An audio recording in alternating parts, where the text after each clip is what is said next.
During the past 100 eons, only 7 Buddhas appeared. So imagine for how long we have been born and dead in the past. Let's start now. First, by giving, and then by becoming virtuous, by following the 5 precepts, and then by calming the mind.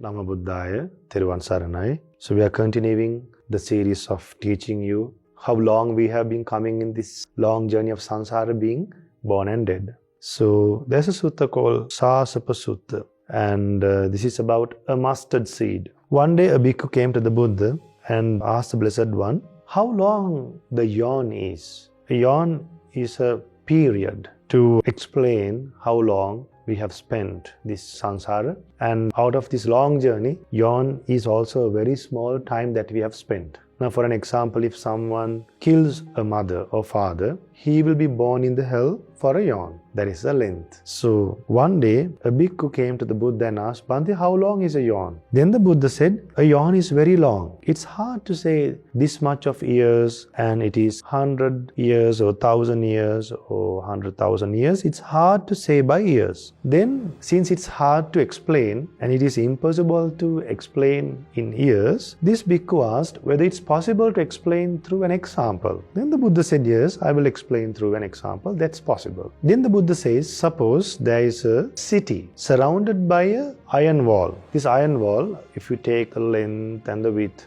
suppose there is a square wall, and then this town or this kingdom is covered by a huge wall. So each wall, suppose there are 4 sides, each side is 10 kilometers long. Each wall is 10 kilometers long. So total, there is now 40 kilometers if you go around the kingdom. And also, the height of this wall is also 10 kilometers. Now think, 10 kilometers height and 10 kilometers width, one side of the wall. And to this box kind of thing, what happens? This entire kingdom get filled with mustard seeds. Now imagine one person, he goes to this kingdom, to the top of this wall, and take one mustard seed every 100 years. Suppose he does this for many years, for hundreds of years. One day the mustard seeds will be over, right? Suppose he has a very long lifespan, this human being. This is an example. So the Buddha explains, one day this entire kingdom will be free from mustard seeds, but the eon will not end.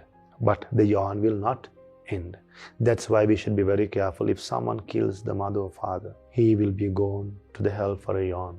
And there's no way of correcting it. There's no solution for it.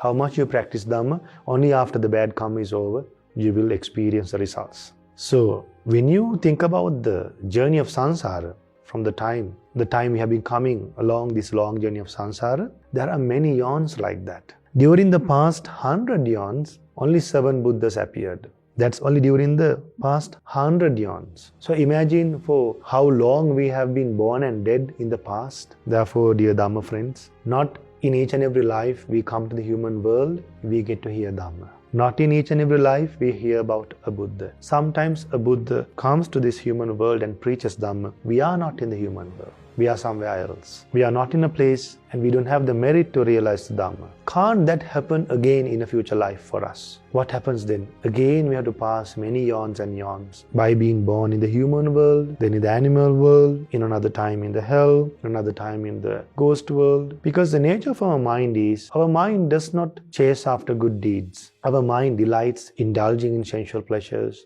and not to be truthful always. Our mind is not truthful. Our mind is not humble. We are not open. Our nature of our mind is, we are trained to complain a lot, and we need a lot. We are not satisfied. We are not content. We are not grateful. Are we grateful?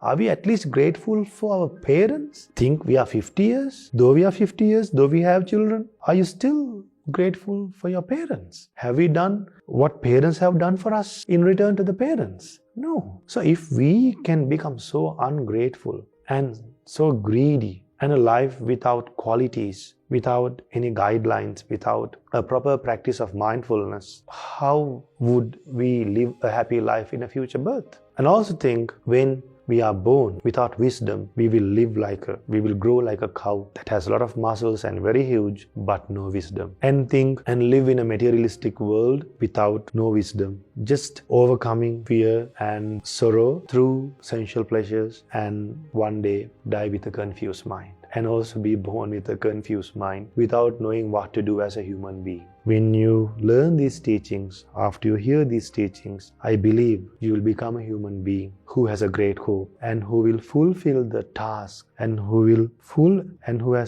will become a person who has a great hope and a hope that will be eternal once it's completed, and there's nothing to be done again and again once you are born again and again. Therefore, at least to control this endless journey of being born and dead, at least for maximum of 7 births, let's start now. First, by giving, and then by becoming virtuous, by following the 5 precepts, and then by calming the mind, by stilling the thoughts, by practicing metta, by focusing for the breath, and by being mindful to the body postures, and also by learning these wonderful suttas to refresh your mind and put more effort to keep up with this practice in this path of Dhamma. May you be well and happy. Namo Buddhaya. Thiruvang Saranai.